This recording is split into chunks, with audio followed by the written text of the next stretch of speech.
آیا تا به حال تصور کرده اید که اگر دو روح بزرگ تاریخ روبروی هم قرار می گرفتند، چه می گفتند؟ از یک سو مولانا، عارف عشق و وحدت از شرق و از سوی دیگر نیچه، فیلسوف قدرت و ابرانسان از غرب. این ویدیو که با تحقیق و به کمک هوش مصنوعی ساخته شده، یک رویارویی ناممکن را به تصویر می کشد. بیایید تصور کنیم اگر این دو امروز اینجا بودند، چگونه با هم سخن می گفتند؟ بسم او که جان را فتح باب آموخت. فریدریش، خوش آمدی به این هیچ کجا آباد، به فضایی که نه از شرق است و نه از غرب. بسم او که جان را فتح باب آموخت. جلال الدین. فضای جالبی است، خالی از توهمات جغرافیایی. اما بیایید به اصل مطلب بپردازیم. ما اینجا هستیم تا از حقیقت سخن بگوییم، اگر حقیقتی در کار باشد. حقیقت همیشه در کار است، اما گاهی گوش شنوا می‌خواهد و دلی آماده. حقیقت را نمی‌توان با عقل تنها دریافت. باید آن را حس کرد، باید آن را زیست. همان گونه که من سالها پیش سرودم. بشنو این نی چون حکایت می‌کند، از جدایی‌ها شکایت می‌کند. قصه ما قصه آن نیی است که از نیزار اصلیش جدا افتاده و در آرزوی بازگشت می‌سوزد. این تمام داستان انسان است. اشتیاق بازگشت به اصل خیش. اشتیاق یا شاید ترس؟ ترس از تنهایی، ترس از بی‌معنایی. این داستان بازگشت به اصل که میگویی داستانی است که ضعیفان برای خود ساختند تا پوچی هستی را تحمل کنند.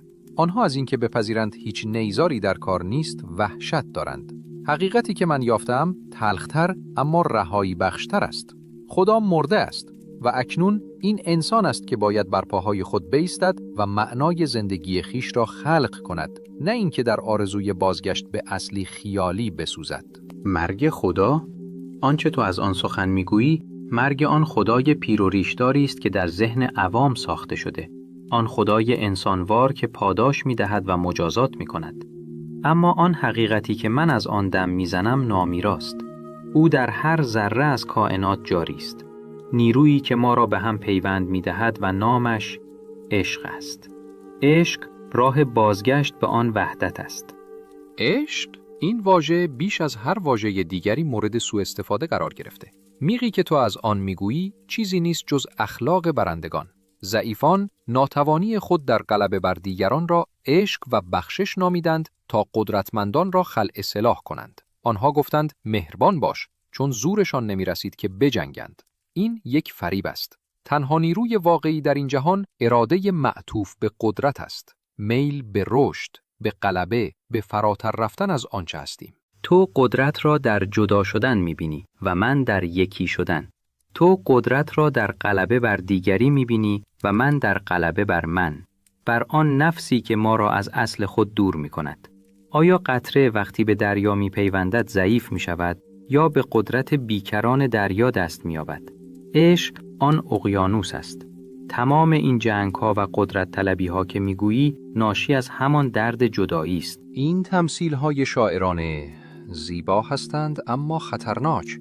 این یکی شدن که می‌گویی یعنی مرگ فردیت، یعنی تبدیل شدن به بخشی از یک گله.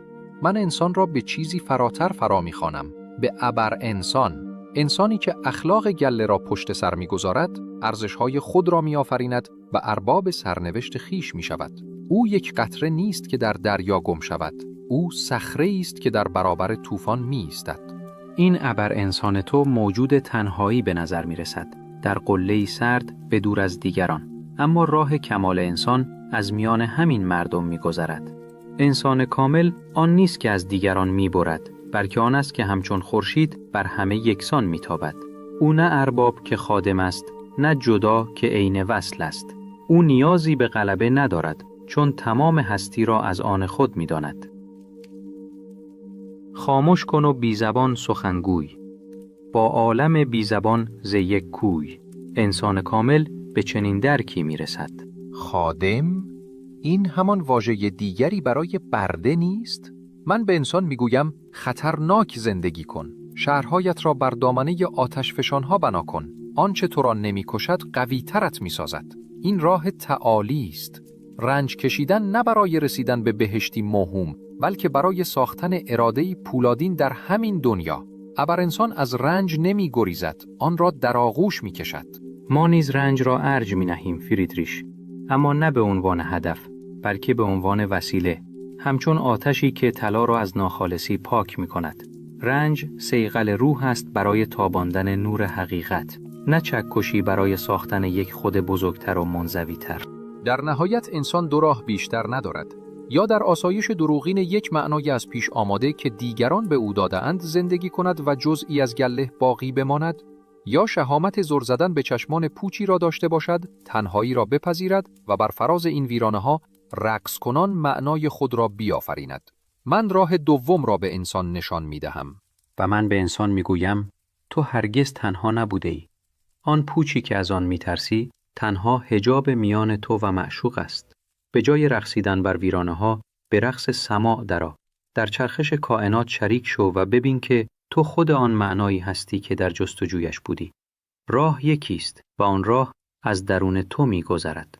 یک سو دعوت به خلق خیشتن در جهانی بی خدا، سوی دیگر دعوت به فنای خیشتن در حقیقتی الهی. یک سو قله تنهای ابرانسان، سوی دیگر اقیانوس بیکران وحدت. شاید برنده و بازنده‌ای در این میان نباشد، بلکه تنها دو مسیر متفاوت، دو پاسخ جاودانه به بزرگترین پرسش انسان: چگونه باید زیست؟ انتخاب با شماست. من نشکنم جز جور را یا ظالمه